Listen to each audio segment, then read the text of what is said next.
यह कहानी शुरू होती है कविता से। कविता अपने माता पिता की बहुत ही लाडली थी। 3 बड़े भाइयों की बहन थी। कोई भी चीज़ मांगने पर उसी वक्त सामने हाजिर हो जाती। पूरे घर में रौब था उसका।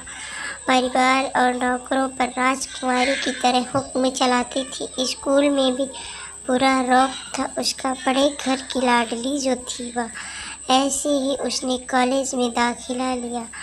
उसने अपने ठाठ बाट बड़ी गाड़ी में आना जाना। हर दिन नए नए फैशन देखकर हर कोई उससे दोस्ती करना चाहता। थोड़े ही दिनों में उसके बहुत से दोस्त बन गए। पूरे कॉलेज में उसकी एक अपनी पहचान थी।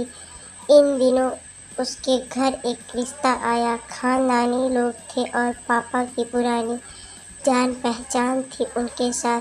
कविता के साथ कोई ज़बरदस्ती नहीं थी, पर कविता ने फिर भी हाँ कर दी, क्योंकि वह अपने परिवार से बहुत प्यार करती थी। वह जानती थी कि वह लोग उसका अच्छा ही सोचेंगे। लड़के का नाम राज था। राज काफ़ी पढ़ा लिखा और समझदार लड़का था। ससुराल वाले भी बहुत अच्छे थे। ससुराल में कविता की जगह वैसी ही थी जैसी कि मायके में।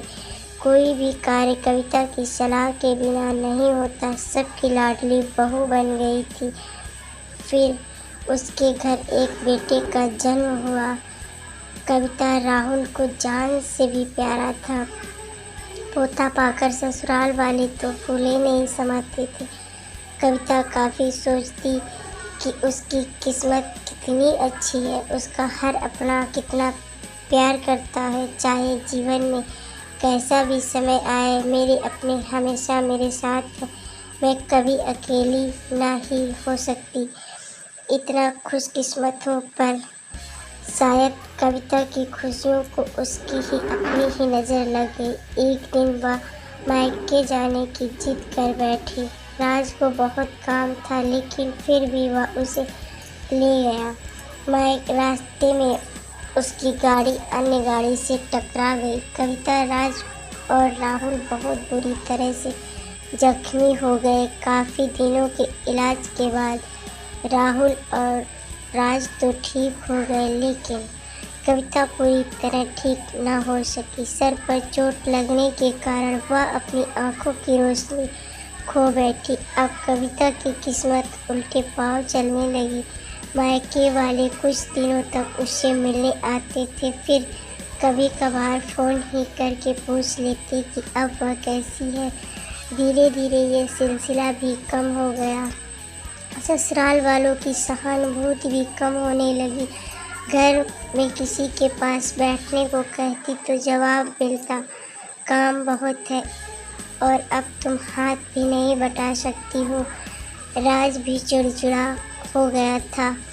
बस राहुल ही था उसके साथ खेलने हंसने उसका वक्त गुजरता। साथ खेलते हंसते उसका वक्त गुजरता। एक दिन कविता के हाथ से कुछ सामान गिर गया, जिसकी वजह से राहुल को हल्की सी चोट लग गई। कविता के सास ससुर ने राहुल को उससे अलग कर दिया कि कहीं उसके ना देखने की वजह से बच्चे का कोई नुकसान ना हो जाए। कविता अंदर से टूट चुकी थी। एक दिन उसने सबके सामने मायके जाने की इच्छा रखी तो राज उसे तुरंत मायके छोड़ आया, जैसे वह यही चाहता था।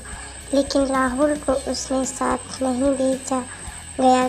कविता कभी राहुल से दूर नहीं रही थी, पर वह अपनी कमी के कारण उसे बहस नहीं करना चाहती थी। कविता को लगा कि 3-4 दिन रहेगी तो हवा पानी बदल जाएगा, क्योंकि वह कितने दिनों से कहीं भी बाहर नहीं गई थी। घर वाले भी इतने दिनों बाद उसे देखकर कितने खुश होंगे। कविता के घर पहुंचने पर सब लोग बहुत खुश हुए। खाने में सब कुछ कविता की पसंद का ही बना था। उसने अपने मम्मी और भाइयों भाभियों से दिल खोल कर बातें की। उनके छोटे छोटे बच्चे बुआ के साथ घुल मिल गए थे। रात को सोने के वक्त जब वह कपड़े बदलने लगी तो उसे पता चला कि उसका बैग तो बहुत भरा हुआ है। वह समझ गई। वह बहुत उदास हो गई। कुछ दिनों तक तो सब ठीक रहा, फिर जैसे सब बदलने लगा, सबका व्यवहार बदल रहा था। वह लोग जैसे थक चुके थे उससे सब लोग घुमा फिरा कर पूछने लगे कि राज कब आ रहा है उसे ले जाने। वह बहाना बना देती, जबकि वह जानती थी कि उस घर में अब उसके लिए कोई जगह नहीं है। कविता के चलते वक्त कुछ न कुछ नुकसान हो जाता। थोड़ी बहुत टोका टाकी उससे अनसुनी कर टाल देती थी वह। एक दिन उसके हाथ से लगकर एक कीमती फूलदान टूट गया। छोटी भाभी ने बहुत हंगामा मचाया। कविता के माता पिता रोज रोज के झमेलों से तंग आ गए थे। उन्होंने राज को खुद से फ़ोन कर दिया और राज कविता को अपने घर ले गया। कविता को अपने परिवार वालों से ये उम्मीद तो न थी। जिस कविता के कहे बिना घर में एक पत्ता भी नहीं हिलता था, उस घर में अब वह बोझ बन चुकी थी। राज के साथ ससुराल आते वक्त वह बहुत खुश थी, क्योंकि वह अपने घर जा रही थी, अपने जिगर के टुकड़े राहुल के पास। परंतु वह खुशी भी कुछ पल की ही थी। सारा बंदोबस्त पहले से ही किया जा चुका था।